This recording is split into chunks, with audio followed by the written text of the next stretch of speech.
And our fourth reform is examining women candidates in Voting Rights Act case remedies. We have Dania Korkor of FairVote on why representation of women candidates of color deserves consideration in decisions about Section 2 voting rights remedies, and she will be our only speaker on this topic, so she can both advocate and rebut. Thank you. Okay. The Voting Rights Act is generally considered the most successful piece of civil rights legislation ever adopted by the United States Congress. We are going to focus on Section 2 of the Voting Rights Act today. Specifically, we want to examine the issue of vote dilution. Vote dilution refers to practices that diminish minorities' political influence. Section 2 case is brought by the Department of Justice against a state, city, or locality. If the federal judge determines that there was discrimination against a minority community, the judge determines what the remedy will be. The common remedy is replacing at-large voting systems with winner-take-all single winner districts.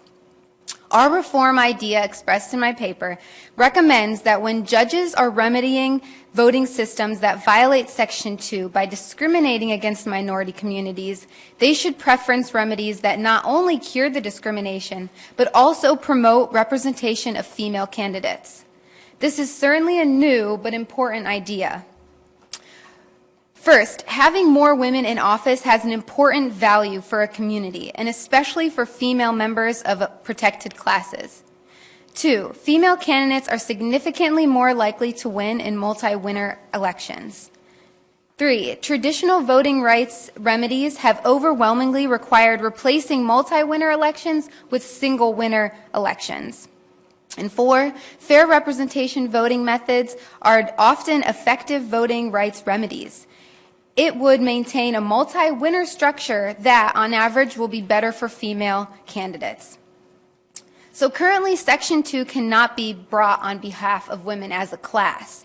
But when a judge has the choice to choose between effective remedies that are possible, he should choose the one that helps women's representation.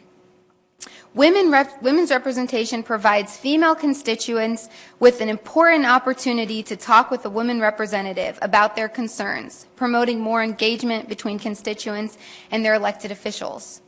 Also, research shows that women's representation is higher in multi-winner districts. Women face a multitude of barriers when it comes to running and winning elected office. These barriers have led to current underrepresentation of women in elected office. In particular, research shows that women are elected at higher rates in multi-winner districts. After the 2012 election, for example, 6 of the 10 states with the highest percentages of women in their state legislatures used multi-winner districts. FairVote's research shows that this is especially likely to be true on a local level. Importantly, campaigns in multi-winner districts often highlight characteristics and accomplishments of individual candidates rather than their party affiliations, which is a campaign style that women find preferable.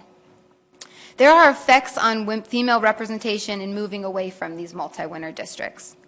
Utilizing the most common Section 2 remedy of moving at-large districts to single-winner districts could have an unintentional, harmful impact on women's representation.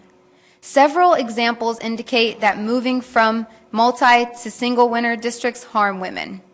For example, the city council elections in Morgan City, Louisiana, had previously held at-large elections. In the year 2000, the Department of Justice brought a Section 2 claim against the city's voting rights system, and the judge entered into a consent decree imposing 5 single-member districts in the city council. After this change to single-winner districts, women's representation decreased. How this would work. So, as discussed previously, when judges are remedying discrimination in voting rights systems under Section 2 of the Voting Rights Act, it's critical that they consider women's representation in formulating the appropriate remedy. When crafting remedies, resorting to the common approach is not the only permissible approach. Judges should utilize fair voting methods. This includes processes like ranked choice voting, as explained previously, cumulative voting, and allows a majority group to get an elected majority of seats while also allowing a minority to obtain its fair share. Fair voting methods have been used successfully in numerous jurisdictions to remedy vote dilution claims. And as a result, fair voting methods allow for the continued use of at-large and multi-winner districts and increased minority representation. Now, why could this work? Because the Senate report accompanying the 1982 Voting Rights Act amendments provided some support for this. So one of these factors mentioned that whether there is a lack of responsiveness on the part of elected officials to the particularized needs of minority members. So that is an important factor in having people feel like they are being responded to by their elected official. And failing to do so may rise to an equal protection claim, a law that discriminates based on subject classifications like gender in this example. So since there is no rebuttal to my paper, I'll raise two likely criticisms. First, this is wholly novel, and it's never been applied by the courts, particularly because gender wasn't written into the 15th Amendment, and it's not listed as an explicit Senate factor in the Senate report. So basically co-opting a statute that strives to eliminate racial discrimination and making it about gender could be inconsistent with the legislative intent. But I would respond to myself on my rebuttal by saying that I think that we're saying that judges don't need to focus on gender, but that it's an added bonus of fair voting methods. So not only can they help with the intent of that statute of helping minority communities, but they can also help women's representation. Second, FairVote is planning to conduct additional research into whether moving from at-large to single-winner districts truly harms female representation. Up to this point, a lot of our research is narrow and is based on a lot of anecdotal evidence, and it's great evidence, but we need more. And so until more is done, the significant empirical evidence of women doing better in multi-member districts hasn't been directly linked to Section 2 cases. Thank you.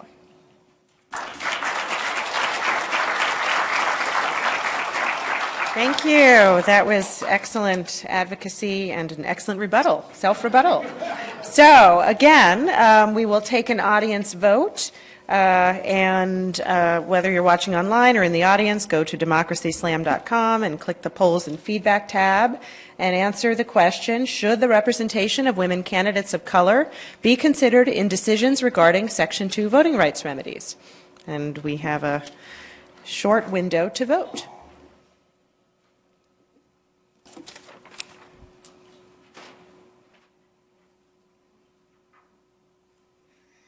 I just saw that. I didn't. Okay. So the results of the polling for reform number 4, should the representation of women be considered in decisions regarding Section 2 voting rights remedies, 59.3% say yes and 40.7% say no.